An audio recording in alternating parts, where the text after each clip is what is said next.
In today's video, I'm going to teach you how to create a new snippet in Slack. Creating a snippet is one of the easiest ways to share code, logs, config files, or even long blocks of plain text without filling up the entire conversation. Instead of dropping a huge wall of text directly into chat, Slack puts that content into a much cleaner, scrollable format.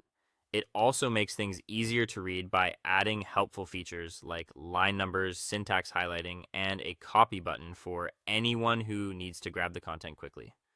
To get started, open Slack either in the desktop app or in your browser, then go into the workspace where you want to post the snippet.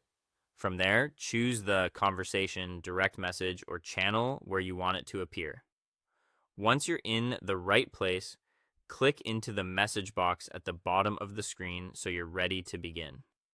Next, look near the lower part of the message area for the plus icon. This opens Slack's Shortcut Actions menu. Click that icon, and a menu will appear with different options you can insert into the conversation.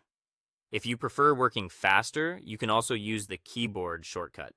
Control, Shift, and Enter on Windows, or Command, Shift, and Enter on Mac. When the menu opens, choose Create a Snippet. If you don't see it right away, just type snippet into the search field and select it from there. A dedicated snippet editor will now open on your screen. At the top, you'll see an optional title field.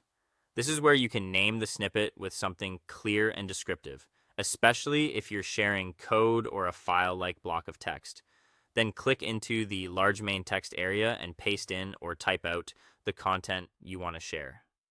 After that, go to the language dropdown in the upper right area of the editor. This is important because it tells Slack how to format the snippet. Choose the language that best matches your content, such as Python, JavaScript, JSON, HTML, Markdown, or plain text.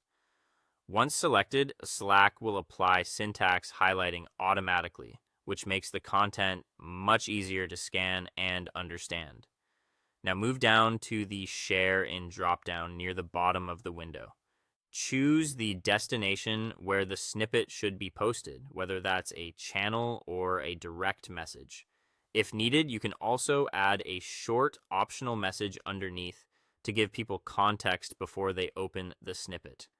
Finally, click the blue Create Snippet button. Slack will close the editor and return you to the conversation, where your new snippet will appear in a compact preview. You'll see the title, the formatted content, and the sharing tools all neatly displayed in chat. That's all. Thank you for watching, and see you guys in the next one.